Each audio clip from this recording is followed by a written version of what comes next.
It was my hopes that this video lecture would actually have a in picture of me discussing the continued lecture on chapter 1. However, it has not demonstrated or shown my picture, but you do hear my voice. So please do continue listening as you see the slides. You might not see my face, but uh, you should be able to hear the lecture in its entirety. And let's go ahead and get started. All right, so we're going to continue from chapter 1. We would start to talk about issues in the study of development. So let's talk about the roles of the child. And we already made mention to this in class last week. But questions you need to ask yourself: are you the person you are today because you chose to be that person? Or do someone really instill these values into you and their attributes about you? So we've discussed how parenting does assist with child development. And those roles that you play, they are coming not just from you, from the instincts you may have gained, but things that you've learned throughout your childhood. In terms of positive psychology, we have to realize that the primary focus was on understanding the causes and problems that people, have in their lives, and then the ability to find ways to help restore functioning as well as one's well-being. So back in the 90s, psychologists, they started to think more about how people's strengths, should be on the forefront rather than their weaknesses. And they kind of took a look for ways to be able to foster more optimal type of outcomes for people, not just those who were struggling, but also help those, continue to build their self-confidence with what they already have. So rather than fixing what's broke, the goal really for positive psychology is to nurture what's the best in a person. Now, when they use this approach, research has been able to discover that there's a number of human strengths that would, help to fortify what I just mentioned. That includes courage and optimism, as well as one's interpersonal skills, their ability to persevere, insight into what's going on around them. And this basically allows all people not only to be able to survive, but to flourish within whatever they do. So the influence about positive psychology in terms of child development is really clear in the sense that we use positive youth development. And this movement pretty much became the framework for positive youth development because it's based on a set of developmental assets that would help to support that optimal development in all children, not just those who are at risk for behavioral issues. These type of assets would allow a child to be able to cope with challenges as well as being able to take advantage of particular opportunities. Now, again, with research, it's been inspired with the positive youth development perspective as it appears in many different topics throughout the textbook. So things you're going to notice and see as you're doing your reading, you're going to be able to see how they talk about creativity, one's school achievement, how we help in positive parenting, even within a child's play, helping them with stress and coping, and finally, but not least, resilience. So when we're trying to integrate these different themes and issues, realize that it cuts across many of the specific topics that we're working on in this course. Each will also be able to show the subject of discussion within the textbook as well as a debate that's been in the field for many different years. And it's for that reason we don't only search for the single best way to understand the complexities or the process of child development. Instead, each of those issues, they help to provide a lens, so to speak, to allow us to know how to do the process. Themes are going to help us to be able to tie together that disparate type of pieces of information that'll come through the research. So as you continue to read the text, I want you to start thinking about the different ways to help conceptualize development. How can you be an agent of change? You want to know that you have to have an understanding about growth. Continue to test yourself and try to understand what you believe about development, but also how to start thinking critically. How do we get outside of the box in ways of dealing with the belief systems that we have and how to incorporate the new information that you receive? You should be able to expect that your ideas will take some significant changes as you start to do the reading and begin to understand how the process even interacts with you. Now, in continuing with issues in the study of development, we talk about equifinality versus multifinality. Now, with equifinality, usually what we try to do is quantify, you know, those valid general statements about how development even proceeds. The developmental pathway that's of any given person is sometimes very difficult to predict. However, there are different pathways that would result within the same type of outcome, and that is the process of equifinality. So equa is talking about equal, finality, of course, meaning ends. And so one example the textbook provided, it talks about depression and how depression may result from not only genetic experiences, but biological processes. And it also can result from early traumatic experiences. So it's that how it's equal, but final type of reactions that can occur due to that situation. With multifinality, though, it's also true that the same pathway can actually lead to a different outcome. So the example provided within the text is talking about how children who are victims of abuse, they may show and demonstrate long-term outcomes that would include depression. However, some might also demonstrate resiliency and a level of healing. Those type of individual characteristics of a child or even an adolescent would include their gender, their age, their ethnicity, as well as racial backgrounds, and the social economic status. These are merely some of the characteristics that can influence how the outcome might be for any given situation.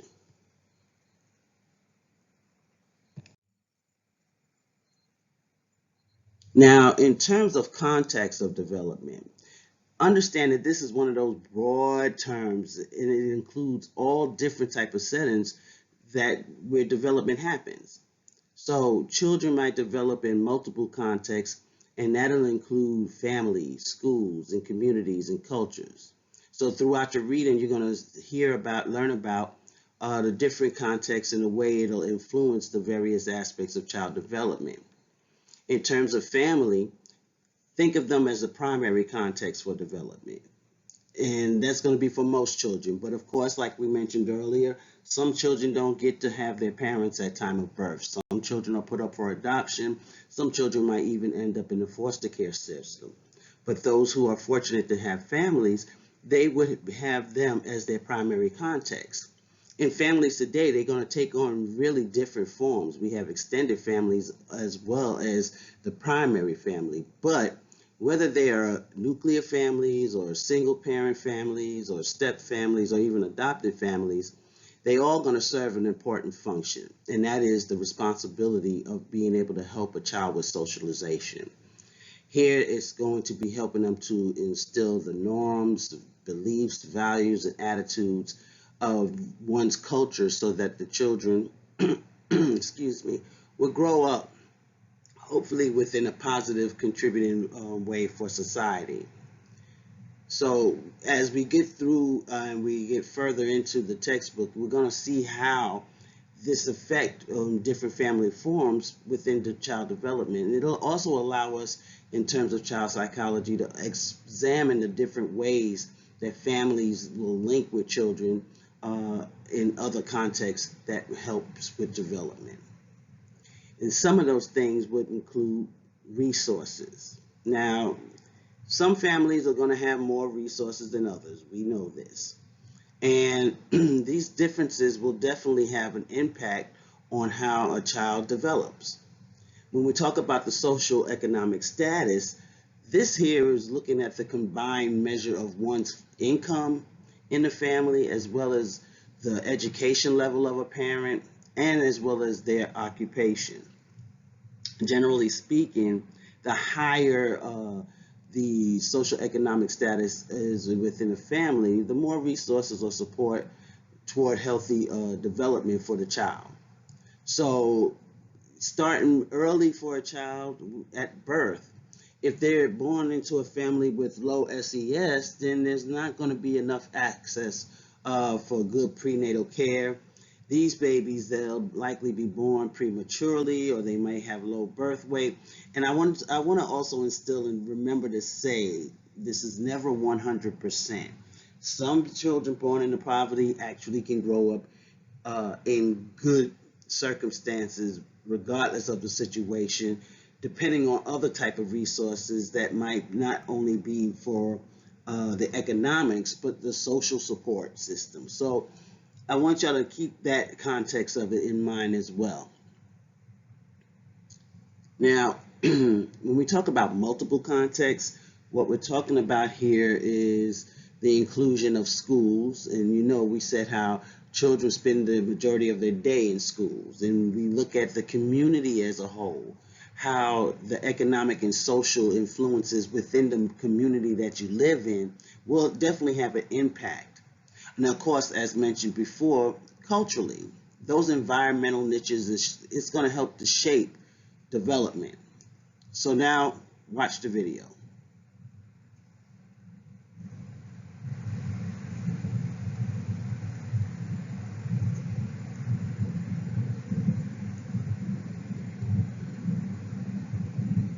As more children were cared for outside of the home in earlier ages, the health system faced and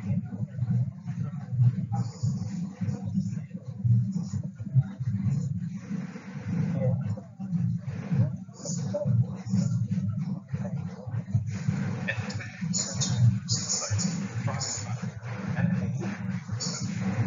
the study found that the task investigated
Okay, so as we've seen and heard, there's a real importance to that nurtured component that comes from families itself, not just from the school system.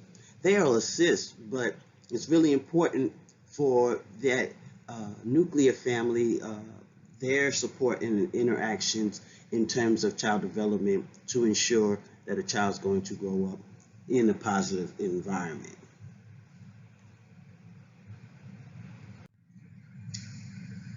So now here we're just breaking it down again, talking about context of development. We discussed families and the importance of having families being responsible for the socialization of children. We talked about how the resources like income, education, and other support systems are necessary for children in development.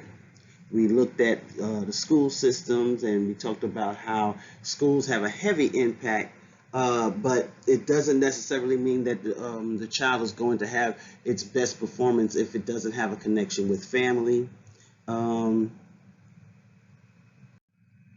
in terms of community, again, the community aspects, this is an extension. You've heard the saying, a child has to be raised within the village. Simple, it's that same construct. In terms of piggybacking off that construct, it takes a village to raise a child. Of course, that is including culture. So again, research has been able to demonstrate how similarities within child's development can span across cultures. However, there's going to be some key differences within it. And that's an example would be individualism versus collectivism. Here in the United States, the Western philosophy would be more of an individualistic cultural point. Whereas in other countries, such as like in Africa and those type of places, or in Eastern civilizations, they're more with a collectivistic view, meaning that it's no I in family. Even though the spelling has an I, they look more at it as a whole unit being one rather than individual aspects. So pretty much, as you're learning and taking child psychology, things I want you to start gathering for yourself for within any aspect of the career choice that you've made is kind of know what your sources are going to be in order to help an individual. Start thinking differently. Think outside the box, as well as guard against those generalizations. Those generalizations can actually turn into stereotypes, which can hinder helping a family or helping a child in need. Which means avoid perceptual type of biases. You don't want to push your opinions and framework in. Utilize the facts that you learn, as well as get the most from this textbook that we're working from. It has great information that's going to be toward child psychology that I guarantee will help you in the long run. So this is the end of chapter 1. I will be uploading a written assignment as well as this video lecture. It will count for your attendance today, January 28th, 2020. So please make sure that you complete it. It will be have to be uploaded and completed before the start of our next class on Thursday. Thank y'all for taking time to watch, and I hope to see you Thursday. Peace.